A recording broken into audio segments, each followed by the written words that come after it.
Yeah, absolutely. And that's an excellent segue to my subject for scary starts, and that is the Pittsburgh Penguins. It's been a scary bad start for this team. 3-6-1 is their record out of the gate, and you mentioned one of the bright spots there a moment ago. Blomqvist has been great. Nedeljkovic is back and healthy now. Tristan Jarry is in the American Hockey League. He's in Wilkes-Barre on a conditioning stint, and also, he's on a long term contract and just has not been very good. And again, you really run the risk of making a huge organizational mistake when you decide to lock up one of those guys that are kind of just a middle of the road goaltenders, whether it's Jarry. Who knows how that deal is going to work out for Seattle with a guy like Joey Daccord.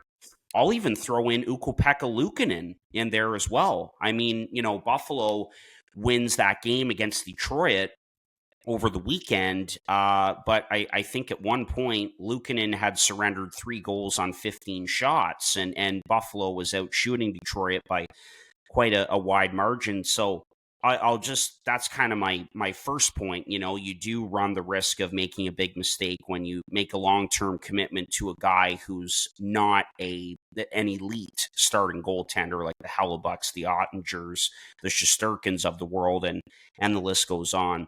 But Jarry obviously sticks out like a sore thumb for Pittsburgh, and Blomqvist has been a real bright spot. Crosby and Evgeny Malkin. I mean, Malkin has been fantastic out of the gate. Like, what is it, 2009? Like, with the start that he's on, like, it's just it's fantastic. But there are some other players here that stick out like sore thumbs. Michael Bunting, 1 assist so far. That's pretty scary. Big part of that Jake Gensel deal with Carolina, right? Chris Letang, guys, has looked really, really scary out there. And that's 3 points for him. That's it. And a -6 plus minus rating in 10 games. And also no points for Ryan Graves, who looks like a shell of what he was in Colorado and even in New Jersey. So those are guys that just stick out. And, again, it makes me very critical of this general manager in Pittsburgh for his roster construction abilities and player evaluations and everything. I don't think this team is constructed properly. I don't like the blue line at all. We've seen the struggles with Jarry after receiving that long-term extension. But at the same time, I mean, this scary bad start, it's not really a surprise from an aging Pittsburgh Penguins team. And I get it that Dubas is in a tough spot because as long as you have 87 and 71, and you could throw Letang in that as well, even though he hasn't been very good, they're going to continue to try and be competitive and try and win. But, you look at a team like Washington that I think is just so far ahead of the Penguins in terms of their retool and what they've been able to accomplish. This 3-6-1 start from the Pens is not surprising, but pretty damn scary. What do we think about the Pens? Yeah, I mean, I think we got to push some of the blame off of Tristan Jarry. Like, I saw a comment. I don't know where I was on, but I saw a comment. It said Tristan Jarry is going to get Mike Sullivan fired. I'm like, well, okay, he's been bad, but Mike Sullivan being the second longest tenured coach in the league, That guy's not going anywhere. hey, yeah. But the team, like you mentioned, Harp, is just giving up way too many chances. They are only thinking about offense, it seems, because they do have the most expected goals in the entire league at the moment, which Who just, would have thought? I know it makes no sense. But despite that, their goals percentage is 40%, which is among the league's worst. And the expected goals percentage is 46%. So if you have the most expected goals, but your percentage share is 46%, you're not playing defense. You're not. They're just simply not playing defense. It's not, are they playing it well? Are they playing it bad? Do they need to be better? They're not playing defense. So That's the first thing that needs to be addressed. Well, Case, here's a number that explains it even better. They have the worst expected goals against in the league and the most actual goals against in the league as well. 42.73 expected goals against in just 10 games played. Like that's so what? You're expected to give up 4 goals a game? A game?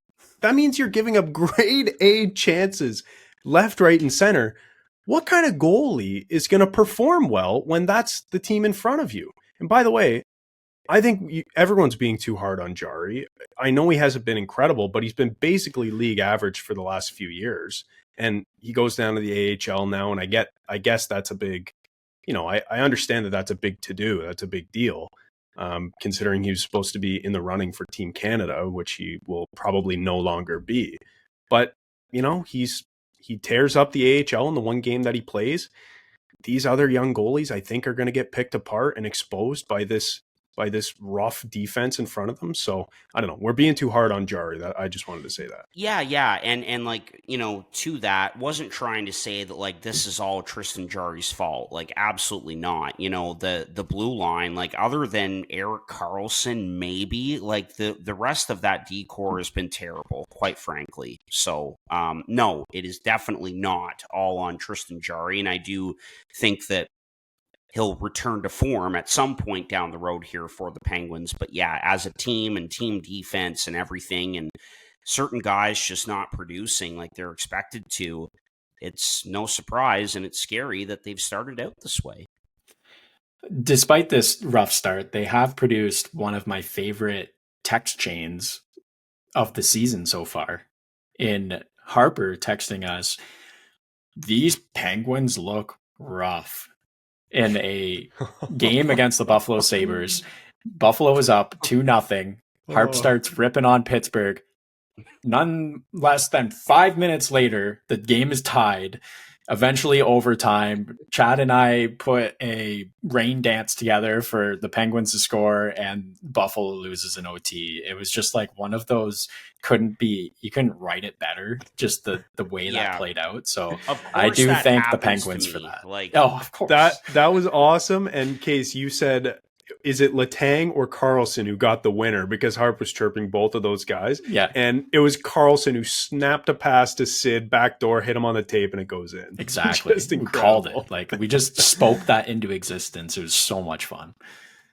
Oh, by the way, geez. Karlsson and Sid both a -7 this year. Just tough.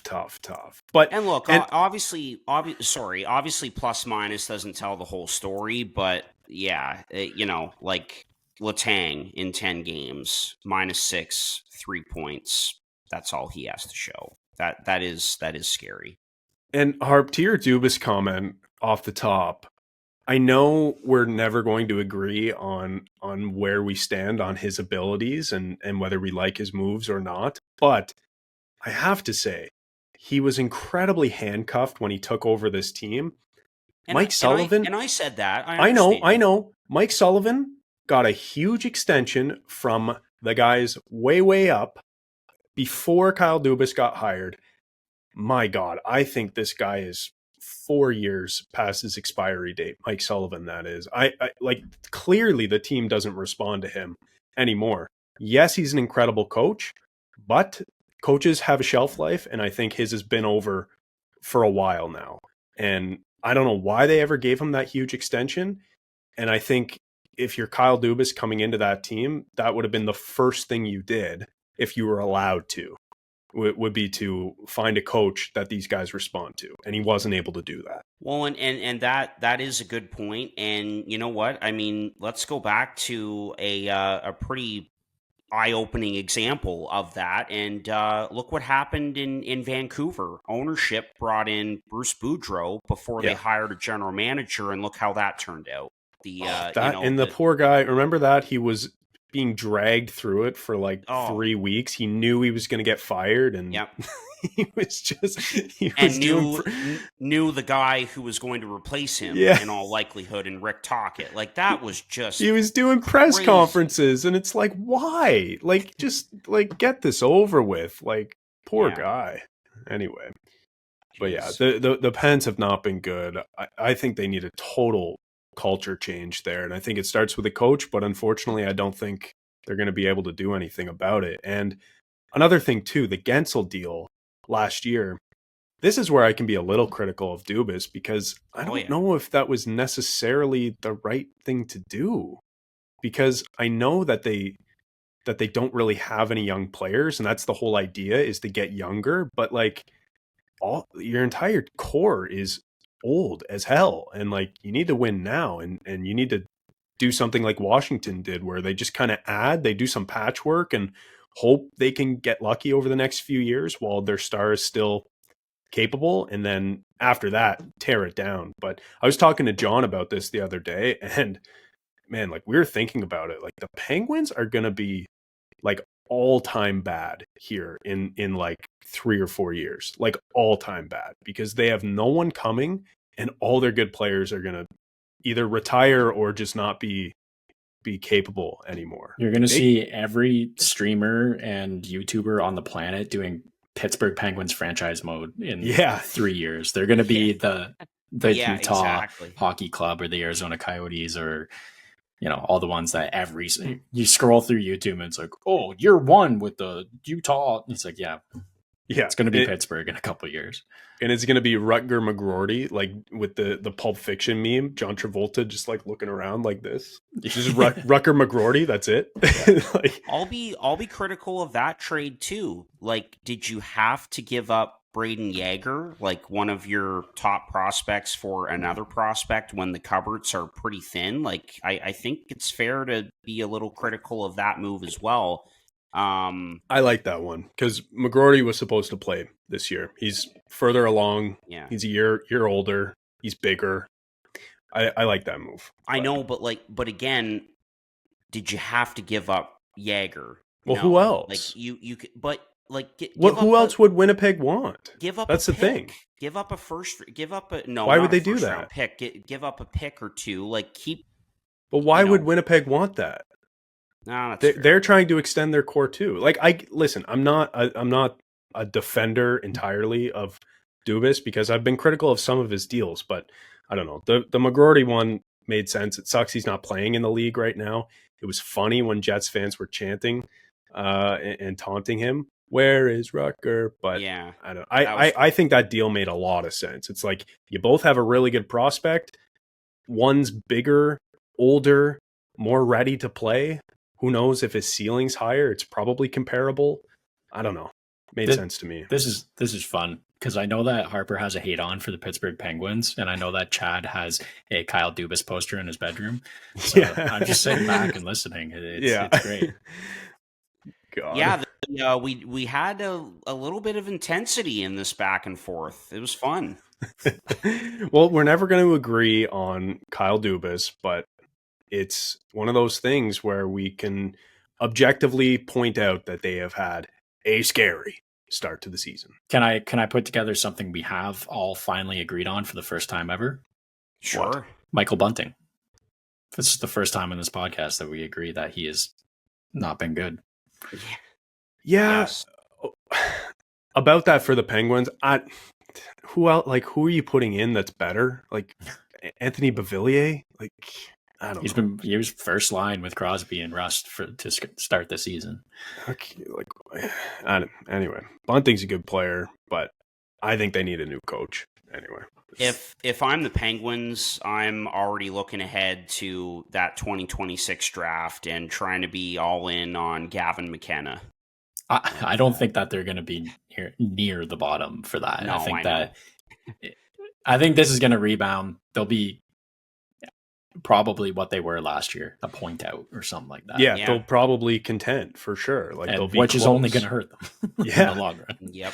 Well, it's the same with the Flames. Like you said that last episode, we were talking about the Flames case, and you said, well, yeah, they're off to a good start, but like, why? That's bad. Like, don't you want high picks? Like, this could really throw a wrench into a true rebuild. Yeah.